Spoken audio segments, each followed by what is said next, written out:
Okay, happy Wednesday. It's great to see you. Before we begin, I have a few questions. Out of curiosity, how many of you have ever said to yourself or have heard somebody say, I wish I had more confidence? Anybody? How many of you have ever said or have ever heard anyone say, if only I didn't have this anxiety? Anybody else? Have you or anybody else you ever have known ever said something along the lines of, if only I could stop this inner critic in my head, oh my God. Anybody? An inner critic? Thank you for the hand raises. And has anyone ever said along the lines of, why can't I stick to a healthy eating plan? Anybody? We have quite a bit in common. The things that I do, the things that I help people with, are very specifically all on the internal. Now, this is something that has always surprised me. We spend so much time learning about business and strategies and making sure our tech is up to par. But how much time do we dedicate to the internal environment, what we're saying to ourselves? Now, what if I told you that the key to your confidence, your clarity, your insight, your ability to show up in every area of your life the way you want all starts with the internal? Would you believe me? It's pretty on par. A lot of the clients that I work with and the students that I teach, and I teach online and I travel the world, sharing with organizations, sharing with groups of people, teaching individuals the importance of your internal dialogue.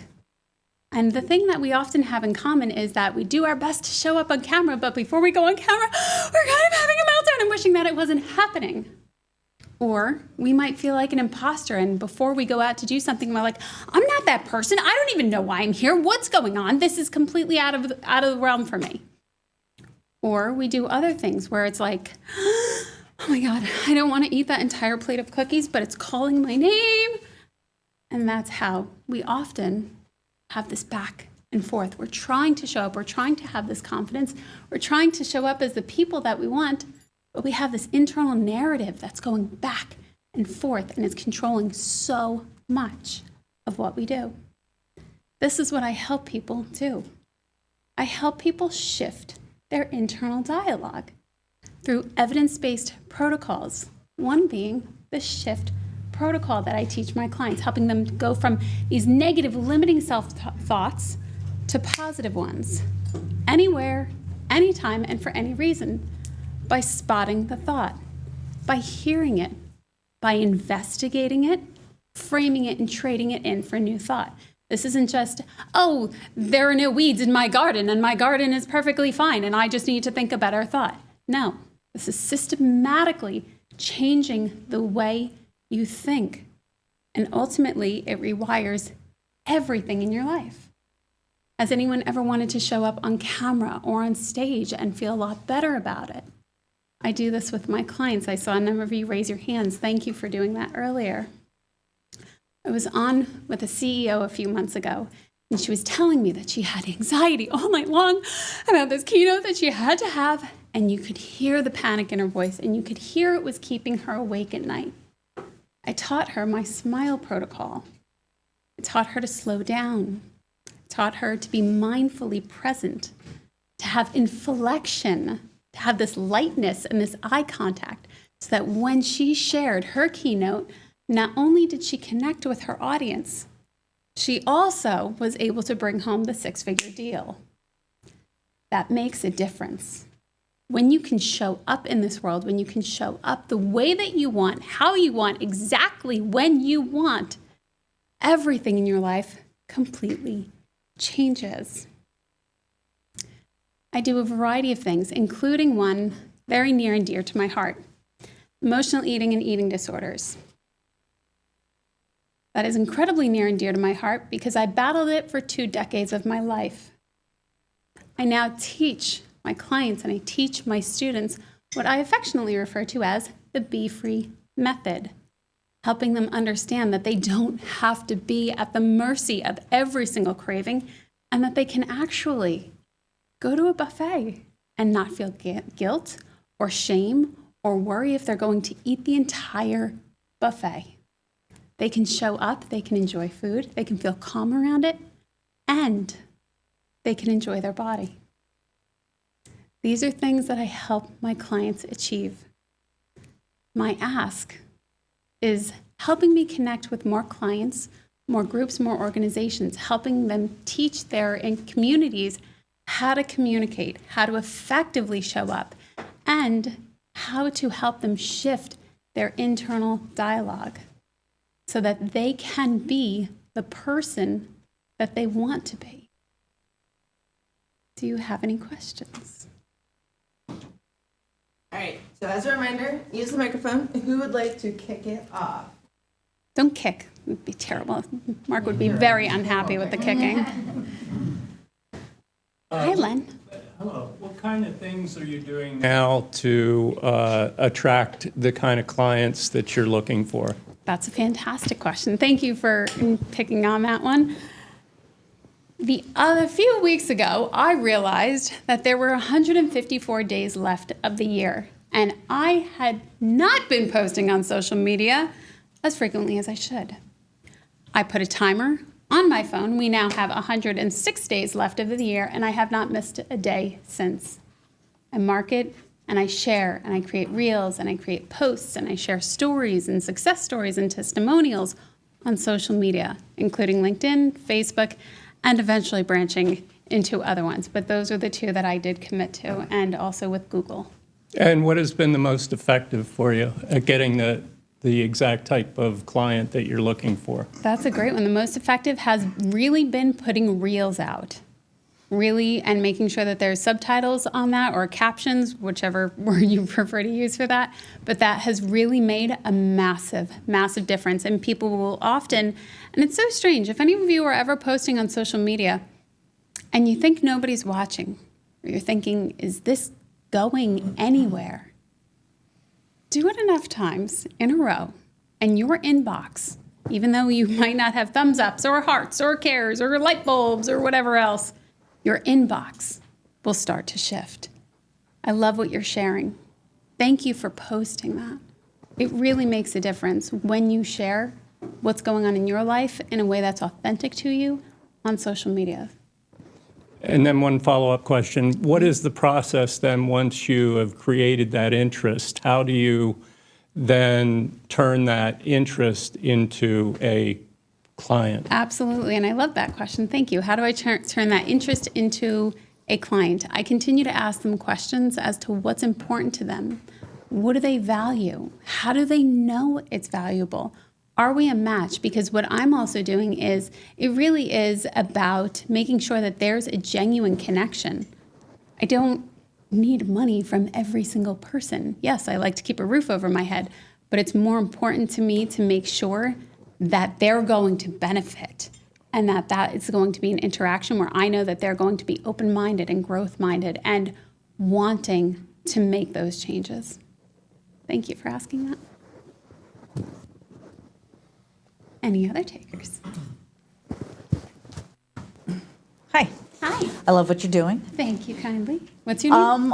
My name's Jody, and I'm a former teacher, and was thinking, your question that you posed was, how do you reach out to more people? Mm-hmm. And have you ever reached out to anybody in a school district? Maybe you have somebody that you know, and you start there, and then I would think that this, especially a school, would spread like wildfire, because it's a very dark and internal place in districts right now. Teachers are really struggling. They put on a wonderful act in front of the students, but they need this. Yeah.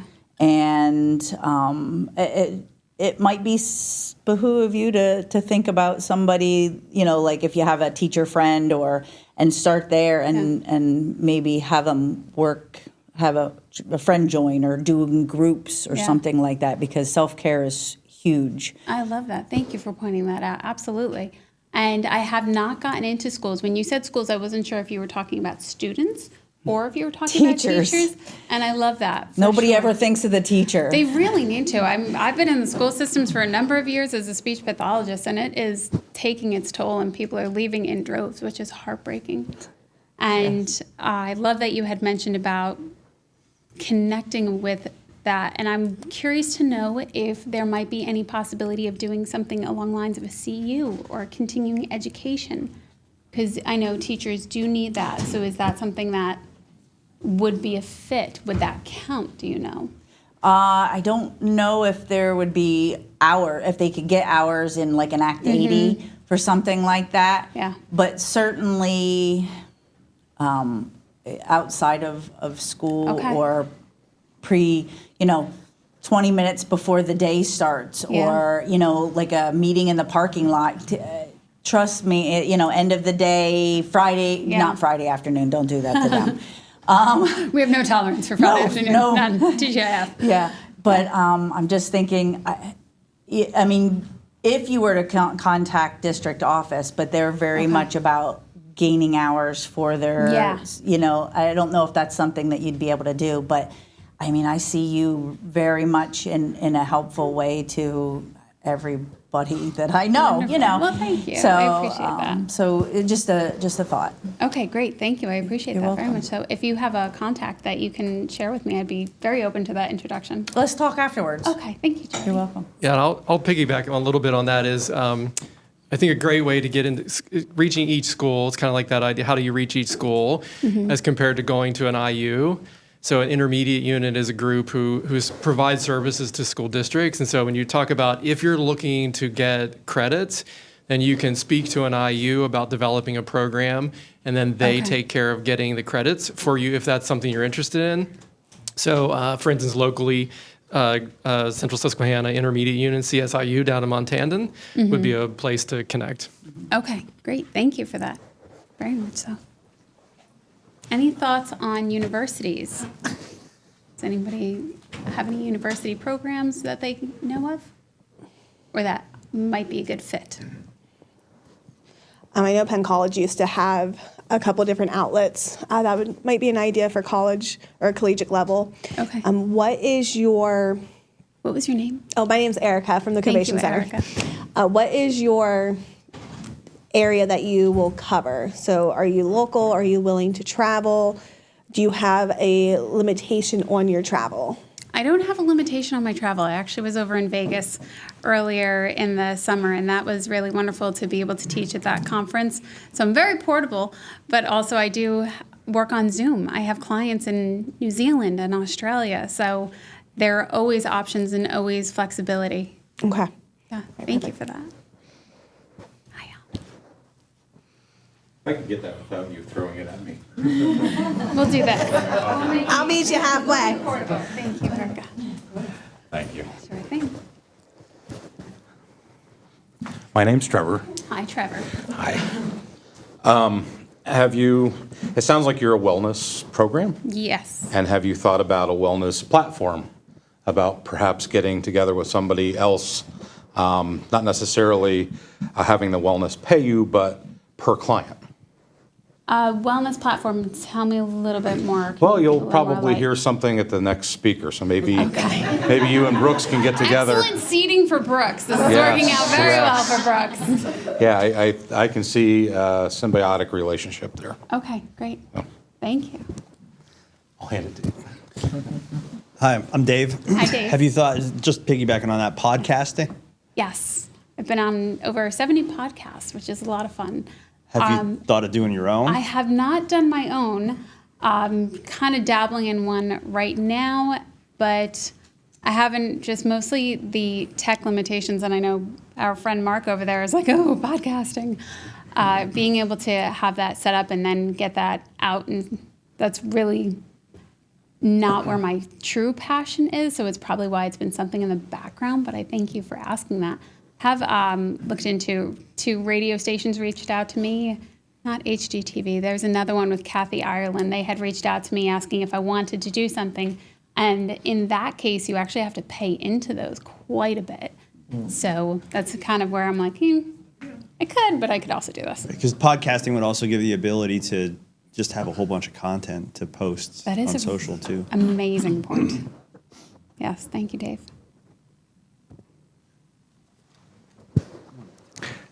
You know who I am, Denny? I do know who you are, Denny. You had me at the plate of cookies.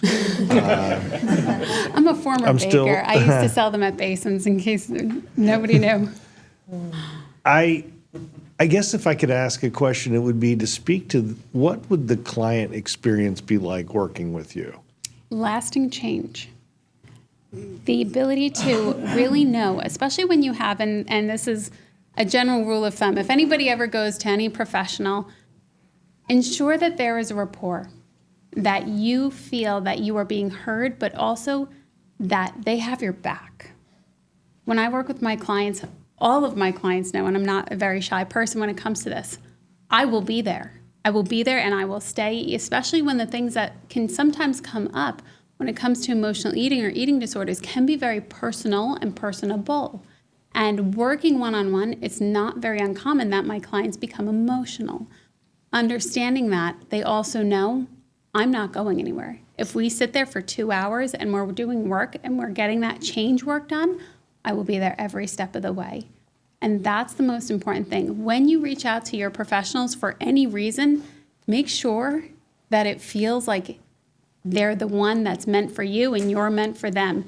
If it's feeling a little forced or you have some questions, keep looking for whoever else that you might need to be able to support you. That is my very personal wisdom on that one. Thank you. Thank you for that. Yeah. Anyone?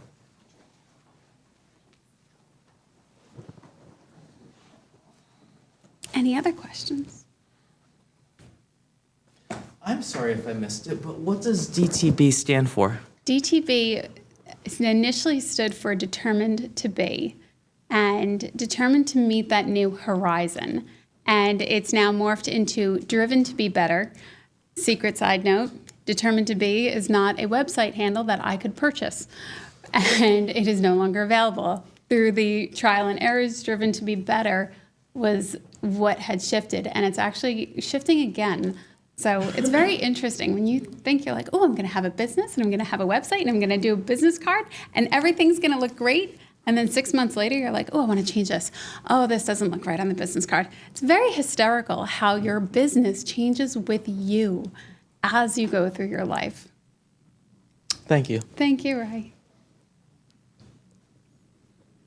Any other insights for Lenora? All right. Awesome. Big round of applause. Thank you so much, everyone. Thank you.